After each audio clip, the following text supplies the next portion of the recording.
स्वागत है आप सभी का हमारे channel DKG academy of Dhawan ji में। और दोस्तों, आज का जो हमने टॉपिक लिया है बहुत ही शानदार टॉपिक, जिसका नाम है घनाभ। और घनाभ का जो हम इंग्लिश में बात करेंगे तो इंग्लिश में इसको बोलते हैं क्यूबॉइड, ये आपको मालूम होगा। और फिगर की हम बात करेंगे तो फिगर भी आप देख सकते हैं, ये फिगर है आपको घनाभ का। और इसमें H, B और L यानी आपका हाइट, ब्रेथ और लेंथ, ये तीन चीज़ें होती हैं। तो आइए चर्चा करते हैं कि घनाभ में कौन कौन सी चीज़ें होती हैं और किस तरह से इसके घनाभ में हम सवाल को हल करते हैं। तो ये घनाभ के बारे में हम जानते हैं।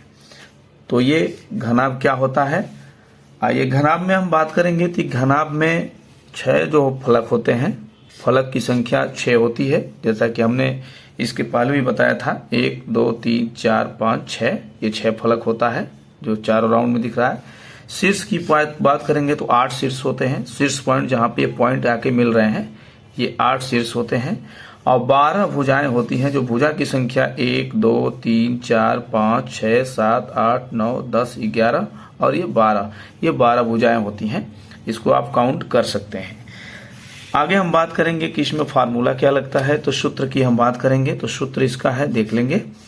घनाभ का संपूर्ण पृष्ठ जो होता है 2 यानी 2 कोष्टक में LB plus BH plus HL यानी लंबाई चौड़ाई, चौड़ाई ऊंचाई और ऊंचाई गुणे लंबाई, ये होता है।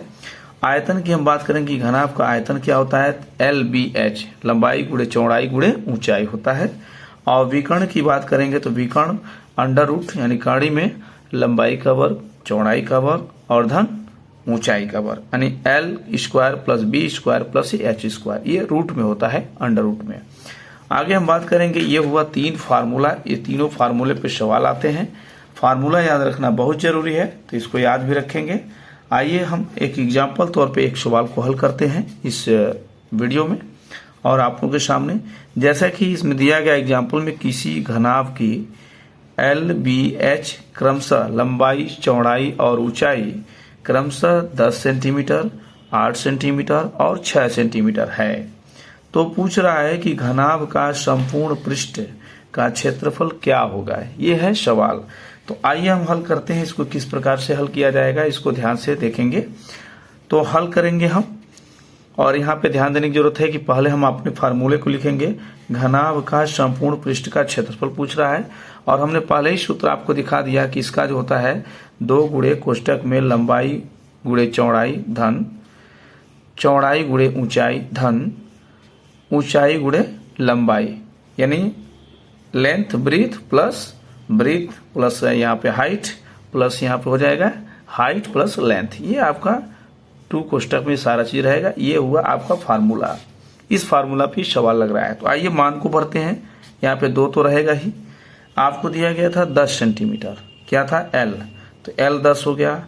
और यहाँ पे ब्रीथ कितना है 8 सेंटीमीटर, तो यहाँ पे 10 गुणे 8 लिख दिया गया। ध्यान दीजिएगा, मान भरने में ही गलतियां होती हैं, तो इसको आप जरूर सही से भरेंगे, ध्यान से देखेंगे। तो लंबाई कितनी है 10 सेंटीमीटर, चौड़ाई कितनी है 8 सेंटीमीटर, देखते रहेंगे। और यहाँ 8 हो गया। यहाँ पे धन का चिन्ह है तो धन का चिन्ह लिखेंगे। फिर हमने कहा कि जो चौड़ाई है वो 8 है, तो 8 लिख लेंगे। उसके बाद ऊंचाई है, तो ऊंचाई कितना है 6 सेंटीमीटर, तो यहाँ पे 8 गुणे 6 हो गया।